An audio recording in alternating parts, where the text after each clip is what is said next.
working, both of you are working as well simultaneously. Would you suggest someone, చాలా మంది ఇప్పుడు మిమ్మల్ని చూసి ఆర్ ఫేమ్ చూసి or whatever reasons, genuine reason ఉండొచ్చు నా content creator, they just start off, what do you advise? Like side job లా చేసుకోమంటారా, లేదంటే గో ఫర్ ఇట్?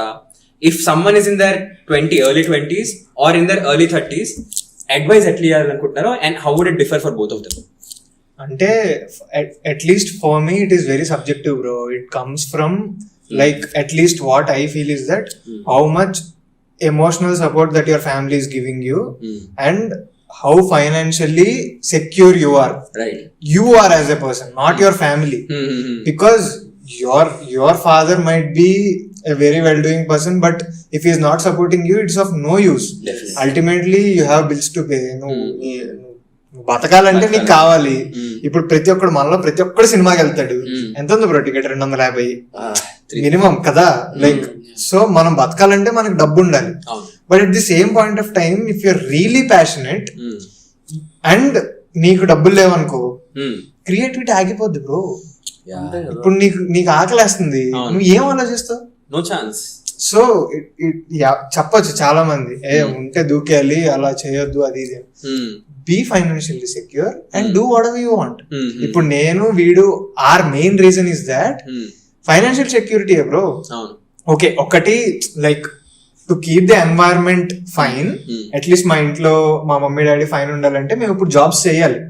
వాళ్ళకి ఏంటంటే we're coming from middle class family and jobs ఒక security ఇస్తాయి అనమాట.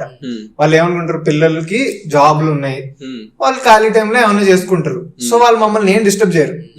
అంటే వాళ్ళు టెన్షన్ పడరు, మమ్మల్ని టెన్షన్ పెట్టరు. మేము ఏదో అలా మా లైఫ్ మేము లీడ్ చేస్తున్నాం, they are chill with it. So అట్లాంటి సిచ్యువేషన్ వచ్చేసినప్పుడు నీకు ఇంకా ఫ్రీడమ్ వస్తుంది టు ట్రై మోర్ అనేది నా ఫీలింగ్ అనమాట. At one point when you are earning more then, అంటే నీ ప్యాషన్ తో నువ్వు ఎక్కువ ఎర్న్ చేస్తున్నావు అనుకో, than your job, then you can show ఇదిగో 6 నెలల నుంచి ఇంత వస్తుంది, 1 year నుంచి ఐఎమ్ ఎర్నింగ్ మోర్. అప్పుడు ఇంక వాళ్ళు they have no say no, వాళ్ళకి అప్పుడు చెప్పడానికి ఉండదు కదా. యూ హ్యావ్ టు బ్రింగ్, అంటే like you have to create such a position that వాళ్ళు డిసప్పాయింట్ అవ్వకూడదు. అట్లీస్ట్ అంటే ఇప్పుడు దేర్ ఆర్ మెనీ, ప్రైడ్ పక్కన పెడితే disappoint is the main thing bro. Pride పక్కన పెట్టద్దాం, పరువు అదంతా secondary bro. At least for people like us మనశ్శాంతి అనేది ఒకటి ఉంటది. అండ్ అట్లీస్ట్ మన పేరెంట్స్ కి ఏంటంటే వాళ్ళు టెన్షన్ పడిపోతూ వీడేమైపోతాడు, వీడి జీవితం ఏమైపోద్ది అంటే అది మనకే ట్రాన్స్లేట్ అయిపోద్ది అల్టిమేట్లీ. పుష్ చేసి మన మీదకి, ఎందుకంటే వాళ్ళు ఎవరితో చెప్తారు, మనతోనే. మనకి మనశ్శాంతి ఉండదు. At least for piece you have to figure out stuff.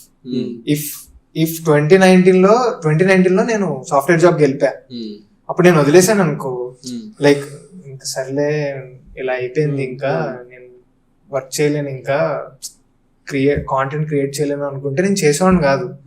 But every weekend I use to go do food videos with chai biscuit. And at one point నాకు ఎర్నింగ్ ఏం వచ్చేది కాదు అందులోంచి, జస్ట్ అవుట్ ఆఫ్ ప్యాషన్. నా డబ్బులు నేనే పెట్టుకుని pocket లోంచి ర్యాపిడోల మీద వెళ్ళి కాంటెంట్ క్రియేట్ చేసి, ఎందుకు ఎజాజ్ అండ్ పవన్ తో లైక్ వీడియోస్ చేయడం నాకు చాలా మంచిగా అనిపించేది. That created some sense. అంటే లైక్ దాని తర్వాత అలా ప్యాషన్ మీద నాకు ఓకే, ఓన్లీ నేను పని చేస్తూ ఓన్లీ జాబ్ చేస్తూ ఉండలేను అని నాకు అనిపించింది. So that's how it panned out అనమాట ఫర్ మీ అట్లీస్ట్. సో ఇప్పుడు అడ్వైజ్ అనేది పెద్ద మాట, but it is subject to figure out your way, figure out your path, considering the other people that you like. వాళ్ళని మనశ్శాంతిగా ఎలా ఉంచాలి, నువ్వు పీస్ఫుల్ ఎలా ఉండాలి అనేది you have to figure it out అంతే. It takes time but you have to figure it out. Right.